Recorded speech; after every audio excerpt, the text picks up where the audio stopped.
So you're writing a nonfiction book and you're wondering, when should I get feedback to know if this book is good, if it's making sense, if it's going to connect with my ideal community of readers? And I want to share a little bit about this topic that I don't think gets talked about enough, which is when to get feedback on your book.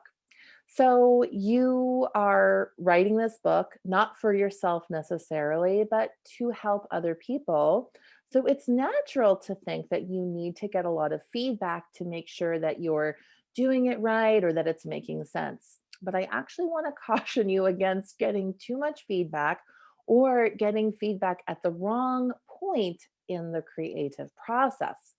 And why I'm saying that is because it's very easy to get pulled off of your own center and start moving more into pleasing other people than staying really true to your message and writing your most authentic and potent and meaningful book. So, one mindset shift that tends to happen here is that you're looking for feedback because you're looking for approval, or you're looking for feedback because you're hoping that your book is going to make sense to everyone and anyone, when in fact, most really effective and wonderful nonfiction books were not motivated by pleasing everybody, but by really, authentically sharing a specific method, typically not for everybody, but for a very specific group of people. So that's the mindset that we tend to get into when we're looking for feedback, is looking for approval, when in fact what you need to do is focus on just, being really clear about writing your best book for a specific group of people. Now, there are times to get feedback, and I will tell you what those times are.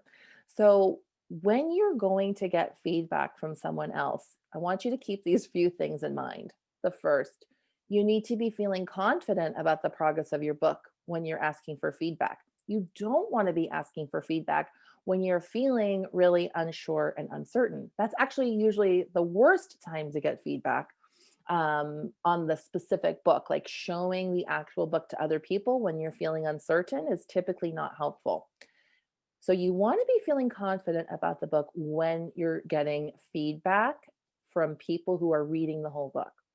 You also want to be extremely clear about what kind of feedback you're looking for. So if you want somebody to give you feedback about the overall picture versus the individual chapters, or the general, like, does this have a lot of jargon in it? There are specific things that you might be needing in your feedback, and you need to be really clear about what you want for feedback. Sometimes you want feedback. Can you read this and tell me that it's wonderful? I just need a confidence boost.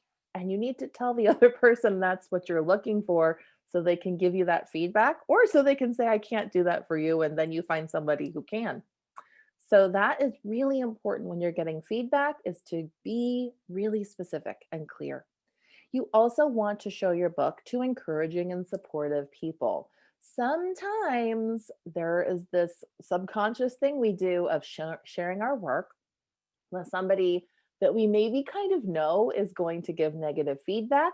And then we're going to use that negative feedback to prove to ourselves that the book isn't any good and we should just give up or stop. It's a really sticky, subtle self sabotage, but it's really common. So you want to only show the book to people that are going to be encouraging, because you don't want to sort of deflate your creativity in the middle of this big project, which, unless they've written, some amazing nonfiction book, why would you be showing it to somebody who doesn't have the capacity to give you the meaningful feedback that you need and deserve? Which brings me to my last point, which is you want to be mindful about having a support system to help you process the feedback. So let's just say you're at a point where you've asked maybe a colleague to read a chapter to give you some feedback, or you've asked a friend, and now you have some feedback. But what are you going to do with that feedback? Are you going to integrate it? Are you going to ignore it? It's really helpful to have something like a book coach or a writing group or some other support system who can help you process the feedback and make sense of it, so you know what to do with that feedback. Because let's be clear, not all feedback needs to be um, implemented. You don't have to take every suggestion from everybody who reads some or all of your book. Um, that's not what the feedback is about. It's an idea, but it's really easy to think you have to make changes based on everybody's opinions. And this is where books start to get really, um, this is why this whole feedback process is so critical to understand. And again, I don't think people talk about this enough, that you only want to be getting feedback at certain times in the journey. So, with all of those pieces of advice laid out there for you, you want to feel confident about your book before you ask for feedback. Be really clear what you're asking for. Only show it to people that you're pretty sure are going to be loving, supportive, and encouraging, or have the expertise that you need to enhance your book. And then have some kind of a support system in place so that you'll be able to process and integrate the feedback in a way that doesn't take you off of your center and kind of take you off track. So I hope that's helpful for you on your writing journey.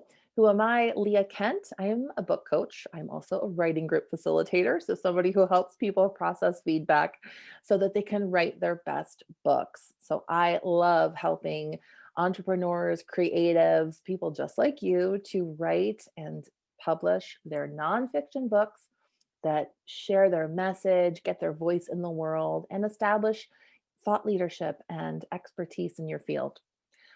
To stay connected and get more writing advice and tips on this process of bringing your work into the world and publishing it, you can subscribe to this channel down below. You can also download my self publishing roadmap that I made for you. It's a free resource and it is a checklist of what it takes to go from idea to finished nonfiction book. You can also leave me a comment below this video. I love hearing from you, your questions about the writing and self-publishing journey. I love answering those in future videos. So thank you so much for being here and for sharing your light in the world. And I can't wait to read your book.